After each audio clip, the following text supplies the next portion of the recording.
Hi అండి. ఇంట్లో ఇద్దరు పిల్లలుంటే ఒకరు ఒక రకము, ఇంకోరు ఇంకో రకంగా ఉంటారనమాట. మా బాబు అయితే నిద్ర లేయంగానే వాడి పనులన్నీ వాడు ఫాస్ట్‌గా చేసుకుంటాడు. మా పాప అయితే ఆ టైంకి అస్సలు నిద్ర కూడా లేదనమాట. వాళ్ళు స్కూల్‌కి వెళ్ళే టైంలో అయితే మా బాబు అయితే వాడి పనులన్నీ వాడు ఏం చెప్పకముందే చేసేసుకుంటాడు. మా పాపనైతే ప్రతిసారి అరుస్తా ఉండాలనమాట. ఇది చేసుకో, అది చేసుకో అయినా గానీ కుట్టినట్టు కూడా ఉండదు. ఆ అమ్మాయికి కామ్‌గా కూర్చుంటదనమాట. సో, నేను కూడా పొద్దున్నే ఇంకా వంట చేయాలి కాబట్టి అన్నీ తీసి ప్రిపేర్ చేసి పెట్టుకుంటా ఉన్నాను. ముందు వీడియోలో చెప్పినట్లుగానే సేమ్ ప్రాసెస్ చేశాననమాట.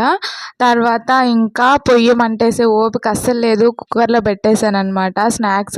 స్కూల్‌కి అయితే చిలకడ దుంపలు ఇంకా మొక్కజొన్న కంకులు అవి బాయిల్ చేయమని చెప్పారు వాళ్ళు తీసుకెళ్ళడానికి స్నాక్స్ కోసము. సో, నిద్ర లేయంగానే ఫస్ట్ నేనైతే గుడ్లు ఇంకా ఉల్లగడ్డలు అవి ఉడకబెట్టేశాను. అవి ఉడకబెట్టుకుంటూ నాకేమేం కావాలో అవన్నీ తీసి పెట్టుకున్నాననమాట ఫ్రిడ్జ్‌లోంచి. ఇంకా ఉడకబెట్టిన తర్వాత అవన్నీ తొక్కలు తీసేసి ఇంకా మంచిగా కారంగా తినాలనిపించింది నాకైతే మసాలా వేసుకోననమాట. ఒక్కోసారి ఇలా చేసుకోవాలనిపించినప్పుడు కంపల్సరీ దోస వేసుకుంటాను. చికెన్‌లోకైనా మసాలా కర్రీస్‌లోకైనా దోస చాలా బాగుంటుంది కదా, అందుకననమాట.